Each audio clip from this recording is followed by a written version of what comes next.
Boa tarde a todos. Meu nome é Jordano Magri, sou chefe de gabinete da Secretaria Municipal de Direitos Humanos.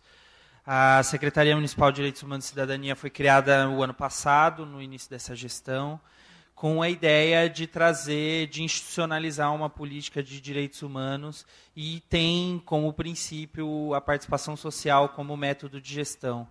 Então, eu acho que esse espaço, agradeço o convite da BONG e do NEATS, é um espaço muito importante, a gente finalmente está conseguindo, teve um avanço importante aí na regulamentação das relações entre o poder público e as organizações da sociedade civil.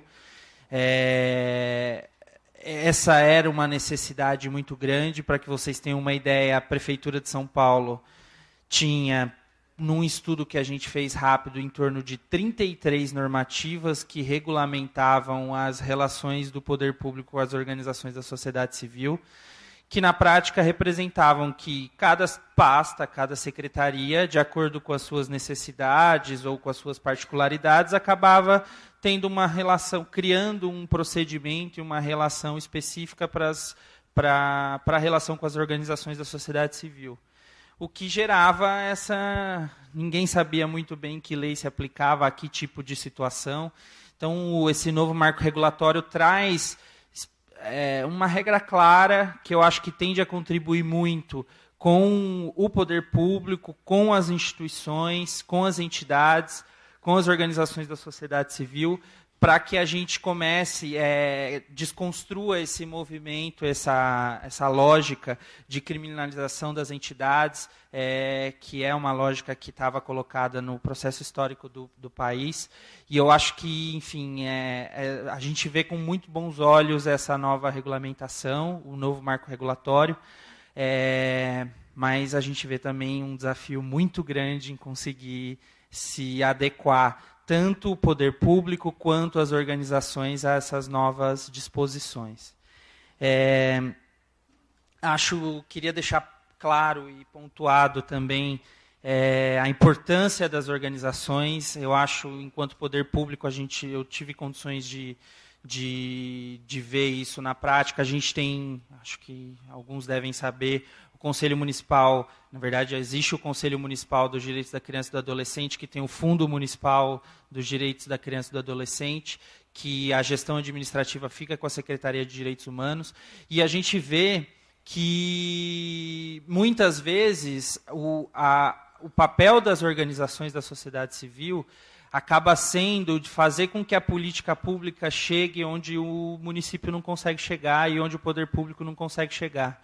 Então, eu acho que a gente conseguir estabelecer um novo marco regulatório para essas relações tem uma importância essencial para que a gente consiga fortalecer essas parcerias e fazer com que as políticas e os serviços cheguem para as pessoas, independente, quando a gente fala de São Paulo, aí ganha uma outra dimensão territorial, de complexidade, de diferença entre as regiões e entre os territórios.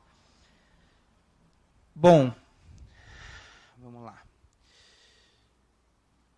Acho que a parte de monitoramento é uma parte pequena da lei, mas eu acho que ela sinaliza uma questão importante que a lei traz de priorização do controle de resultados. Eu acho que esse princípio, que eu imagino que deve ter sido falado de manhã, muda um pouco a lógica de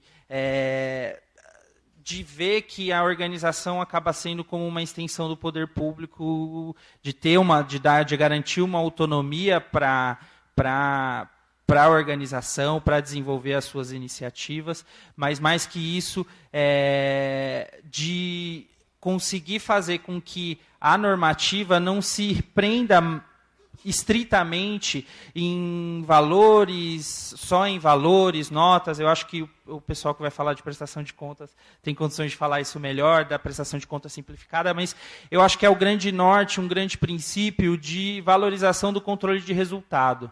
E o monitoramento tem um pouco esse papel de aproximação para que o poder público, a administração, consiga se aproximar da execução da parceria, consiga ver como que ela está se dando na prática, consiga acompanhar, prever algumas mudanças eventualmente de remanejamento de recursos. Isso só é possível se você acompanha, se você monitora como que está sendo essa execução. A gente tem alguns artigos, tem a seção 7 da lei, do capítulo 3 da formalização e execução do convênio, fala do monitoramento e avaliação. Essa é uma parte que pode ser regulamentada expressamente, além de outros pontos que, quando você traz para o caso prático, demonstram algumas necessidades de regulamentação. Essa lei já coloca expressamente sobre como a administração pública vai realizar os procedimentos de visitas in loco para fim de monitoramento e avaliação. Essa é uma prática, posso dizer um pouco da experiência da Secretaria de Direitos Humanos em relação ao fundo. A gente já faz um pouco esse trabalho de ir visitar e conhecer se o objeto, aquilo que estava descrito no plano de trabalho está de fato sendo executado.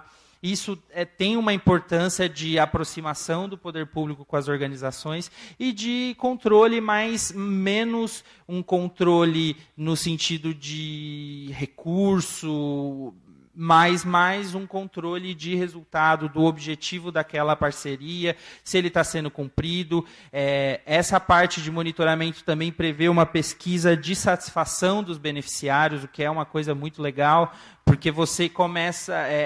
É uma forma de você garantir ou de você escutar as pessoas que estão sendo beneficiadas por essa parceria, se de fato os objetivos estão sendo alcançados e a execução está sendo feita da melhor maneira possível. É um pedaço pequeno da lei que formaliza essa questão da visita in loco,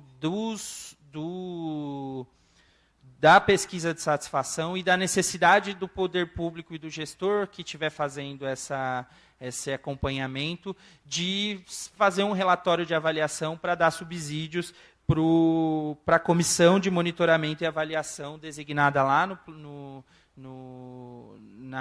chamamento público que vai acompanhar esse convênio. Acho que eu falei menos do que o tempo, mas assim, acho que é importante colocar um pouco o movimento da prefeitura. A gente está numa preocupação muito grande dessa regulamentação, porque romper um pouco por esse contexto que a gente tinha de que cada um regulamentava ou regulava como que ia ser sua parceria. A gente tem que mudar um pouco uma cultura e tem umas mudanças importantes de paradigmas que tem forçado a gente a fazer um estudo, uma avaliação de mudanças de formas de planejamento com mais antecipação, a importância da transparência, a própria questão da necessidade de um sistema, que é uma questão que... Algumas questões mais práticas que, para a gente, essa regulamentação está trazendo ao debate alguns desafios que a prefeitura, no nosso caso da prefeitura, tem daqui para frente. Por isso que eu acho que escutar vocês é muito importante, escutar as pessoas que já fazem parcerias e as preocupações das organizações e de quem estuda, nesse caso, o terceiro setor, de quem está trabalhando com essa temática. Para a gente é muito importante para conseguir contribuições, a gente consegue, com a participação das pessoas, qualificar a política e qualificar como que a gente vai se dar para que tanto o poder público quanto organizações saiam ganhando com essa nova lei. Acho que é isso. Estou aberto para perguntas.